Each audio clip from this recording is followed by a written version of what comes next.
Everyone, कैसे हो आप सभी लोग? अच्छे ही होंगे। प्रिपरेशन कैसे चल रही है आपकी? मैं पूछती हूँ लेकिन कोई बताता नहीं है। चलो कोई बात नहीं, बट पढ़ाई करो, ठीक है। तो कल मैंने सीसैट का पैसेज डिस्कस नहीं किया क्योंकि मेरे एरिया में थोड़ा शोर था, मतलब नॉइज़ था, तो इसीलिए नहीं किया। तो चलो आज देखते, एक ही पैसेज करेंगे, उसके ऊपर 2 क्वेश्चंस हैं। ज़्यादा इसीलिए नहीं कर रही हूँ ताकि आपके पास भी इतना टाइम नहीं होगा। बस आप देखा करो और फिर प्रैक्टिस करो। प्रैक्टिस इम्पॉर्टेंट है, ठीक है। तो चलो देखते हैं हम पैसेज, ये वाला देखने वाले हैं, पैसेज 2। उसके ऊपर 2 क्वेश्चंस हैं। तो ये है पैसेज, ये कह रहा है यहाँ पे पैसेज नहीं पढ़ेंगे, पहले क्वेश्चंस देखेंगे ताकि हमें आंसर निकालने में आसानी हो। 2 क्वेश्चंस हैं यहाँ पे। देखो फर्स्ट क्वेश्चन जो 34 नंबर वाला है, which of the following statements can be inferred from the above passage. तो इन्फर्ड मतलब जो भी इंफॉर्मेशन दी गई है उसके आधारित हमें यहाँ पे आंसर निकालना होता है। जो करेक्ट आंसर आता है वो निकालना होता है, मतलब अनुमानित जो भी होता है वो निकालना है यहाँ पे हमें, ठीक है। तो यहाँ पे फर्स्ट ऑप्शन दे रखा है कि visa shopping is not applicable to countries outside the European Union. क्या ऐसे बोला है कि जो यूरोपियन यूनियन के आउटसाइड कंट्री होती है उनके लिए वीज़ा शॉपिंग नहीं है, मतलब उनके लिए लागू नहीं है? देखेंगे पैसेज में ऐसे कहा है क्या। और सेकंड है, visa shopping is helping job seekers to get a work visa in their country of choice. देखते हैं ये भी कहा है क्या। तो यहाँ पे वर्डिंग बहुत इंपॉर्टेंट होती है, ये मैंने खुद सॉल्व किए हैं पहले, फिर यहाँ पे मैं डिस्कस कर रही हूँ। तो इसमें से करेक्ट हमें निकालना है। यहाँ पे ऑप्शन दे रखा है ये A 1 only, B 2 only, both and फिर नाइदर। तो देखते हैं क्या कहा गया है पैसेज में। यहाँ पे 35 वाला क्वेश्चन नंबर है, वो कह रहा है कि best reflect the curves of the passage में से कौन सा बेस्ट, मतलब पैसेज की मेन थीम क्या है वो हमें यहाँ पे देखना है, ठीक है। तो चलो देखते हैं पैसेज पढ़ेंगे, उसके बाद हम आंसर निकालेंगे। आपका तो हमारी जो स्ट्रैटेजी है पैसेज को पढ़ने की, वो हम सेंटेंस वाइज डिवाइड करेंगे, उसको समझेंगे ताकि हमें आंसर निकालने में आसानी हो। तो यहाँ पे वीज़ा शॉपिंग का वर्ड तो मेंशन कर ही रखा है। तो इसको क्या मतलब वीज़ा शॉपिंग होती क्या है ये हमें देखना है यहाँ पे। Visa shopping refers to obtaining visas for countries that individual may or may not visit during the granted visa period। मतलब ये कह रहा है वीज़ा शॉपिंग जो होती है, मतलब ये किसी भी कंट्रीज़ का वीज़ा हो उसको ऑब्टेन करना होता है इंडिविजुअल को, वो चाहे उस दौरान उसको विजिट करे या विजिट ना करे, मतलब पॉसिबिलिटी हो सकती है ना। तो ये यहाँ पे कह रहे हैं। सेकंड हमारी स्टेटमेंट है, this is because such visas can provide a gateway for people to enter their preferred countries. ऐसा जो जो वीज़ा शॉपिंग होती है वो एक इंडिविजुअल को एक रास्ता प्रोवाइड करती है टू एंटर देयर, उनकी जो भी प्रेफर्ड कंट्रीज़ होंगी उसके अंदर एंटर करने के लिए ये एक गेटवे का काम करता है वीज़ा शॉपिंग, ठीक है।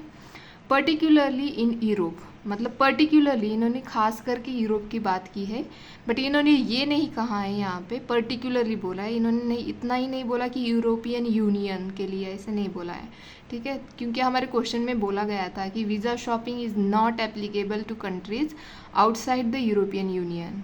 तो यहाँ पे इन्होंने खास करके पर्टिकुलरली इन यूरोप की बात की है। Even if they have obtain a visa for another European nation, मतलब इवन अगर उन्होंने दूसरे यूरोपियन नेशन का भी वीज़ा इन्होंने ऑब्टेन किया होगा, फिर भी इनको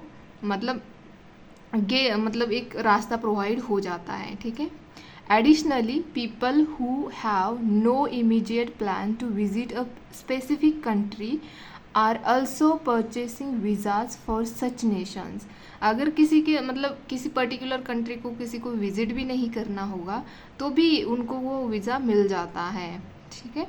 ये कह रहे हैं यहाँ पे, this is to increase the chances of obtaining visa for countries of their choice in the future. मतलब फ्यूचर में हो सकता है कि उनकी चॉइसेस की जो भी कंट्री हो उनको मिल सकती है, मतलब इसके चांसेस इंक्रीज होते हैं।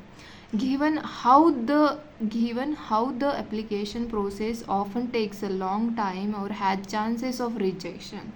मतलब कभी कभी ऐसे भी होता है ना कि आपका एप्लीकेशन जो होता है वो क्लियर भी हो जाता है, कभी कभी रिजेक्ट भी हो जाता है, तो ये बोल रहे हैं। Also, visa usually remain valid for a few years after being issued। मतलब अगर आपका वीज़ा इशू किया गया है उसके बाद भी कुछ सालों के लिए वो वैलिड रहता है, ये कह रहे हैं यहाँ पे। तो पहला तो हमारा इन्होंने बोला कि visa shopping is not applicable to countries outside the European union. Specifically mention नहीं किया गया है, ना ही इसमें से हमें कुछ मतलब ऐसे प्रतीत हो रहा है कि ऐसा कहना चाहता है पैसेज में, मतलब ऐसे कहना चाहता है पैसेज कि जो वीज़ा शॉपिंग है is not applicable to countries outside the European union. नहीं, बिल्कुल ऐसा कहीं भी मेंशन नहीं किया है। हालांकि इन्होंने यहाँ पे बोला है कि particularly in Europe and European Nations बोला है, लेकिन यूरोपियन नेशंस के आउटसाइड मतलब यूरोपियन यूनियन के आउटसाइड जो कंट्री है उनके लिए नहीं एप्लीकेबल, ऐसे क्लियरली मेंशन नहीं है यहाँ पे, ना ही इनडायरेक्टली मेंशन है। तो हमारा यहाँ पे कट हो जाता है, मतलब ये सही नहीं है हमारा ऑप्शन। सेकंड है visa shopping is helping job seeker to get a work visa in their country of choice. क्या हेल्पिंग जॉब सीकर, यहाँ पे सिर्फ वीज़ा की बात की है, ना कि वो जॉब करेंगे या पढ़ाई करेंगे या जस्ट टूरिज़्म के लिए जा रहे हैं, ऐसा कुछ भी मेंशन नहीं किया है। जितना पैसेज में कहा गया है उसी के अकॉर्डिंग हमें आंसर निकालना होता है। कोई वीज़ा का मतलब ये नहीं होता, यहाँ पे वीज़ा मेंशन किया है इसका मतलब ये नहीं है कि वो जॉब के लिए जा रहे हैं या स्टडी के लिए जा रहे हैं या घूमने के लिए जा रहे हैं, ऐसा कुछ भी प्रतीत नहीं करना है, खुद से कुछ भी अनुमान नहीं लगाना है। जितना पैसेज में लिखा है उसी के अकॉर्डिंग हमें, वीज़ा की बात की है तो बस वीज़ा के ही बारे में हम सोचेंगे, दूसरी कुछ भी नहीं सोचेंगे। तो ये हेल्पिंग जॉब सीकर तो ये तो बिल्कुल ही नहीं है। तो हमारा आंसर यहाँ पे डी बन जाए, नाइदर 1 नॉर 2। ठीक है, और नेक्स्ट देखते हैं कि बेस्ट कर्व्स पूछा है कि पैसेज में ये बोला है कि वीज़ा शॉपिंग जो होती है अगर आप ऑब्टेन करते हो तो आपको मतलब अगर आपकी चॉइसेस की कंट्री नहीं भी मिलती है ना तो फ्यूचर में उसके चांसेस है कि आपकी चॉइसेस की कंट्री आपको मिल जाए। तो ये पूरा पैसेज का कर्स है। तो देखते हैं यहाँ पे क्या बोला है। Visa shopping use people the freedom to go to the countries of their choices.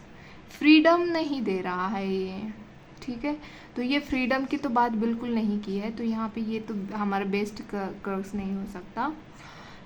B देखते हैं, people purchase visas for countries they do not plan to visit. हाँ, ये बात बोली है, to increase the chances to obtain visas for desire destination. तो देखो ये हमारी जो स्टेटमेंट है, this is to increase the chances to obtaining visa for countries of their choices in the future, ऐसे बोला है, क्लियरली मेंशन किया गया वहाँ पे। तो ये हमारे सही स्टेटमेंट, ये बेस्ट कर्स है, क्योंकि ये थर्ड देखोगे ना, visa shopping is becoming an easy way to enter the European Union. Easy तो नहीं बोला है, हाँ एक गेटवे मिलता है, लेकिन ईजी वे नहीं बोला है, तो ये भी हमारा कट हो जाता है। और यह यूरोपियन यूनियन की बात ही नहीं की है उन्होंने, ठीक है, यूरोपियन नेशन की बात की है। Visa shopping is a popular as it makes it easier to get residence permit. Residence permit की बात कहाँ की है, तो ये तो कट ही हो जाता है हमारा। तो हमारा आंसर यहाँ पे बी बन जाता है, क्योंकि बेस्ट रिफ्लेक्ट द कर्व्स पूछा गया है, तो हमारा आंसर यहाँ पे बी बन जाता है। ठीक है, ये आज का हमारा यहाँ पे पैसेज था जो हमने डिस्कस किया। होप कि आपको ये पसंद आए। अगर पसंद आता तो प्लीज़ लाइक शेयर सब्सक्राइब करें और प्लीज़ टेलीग्राम चैनल ज्वाइन करें। वहाँ पे जो भी यूपीएससी प्रीलिम्स के रिलेटेड जो भी इम्पोर्टेंट लगता है वो मैं शेयर करती हूँ, आपके लिए भी हेल्पफुल हो जाए, और तो प्लीज़ आप ज्वाइन करें, ठीक है। अगर आपको कोई भी दिक्कत है इससे रिलेटेड, पैसेज से या प्रीलिम्स से रिलेटेड कोई भी प्रॉब्लम है तो आप कमेंट बॉक्स में पूछ सकते हैं, या तो टेलीग्राम चैनल पे वहाँ पे ग्रुप है, वहाँ पे भी आप पूछ सकते हो, ठीक है। तो आज के लिए इतना ही, धन्यवाद, अच्छे से पढ़ाई करें।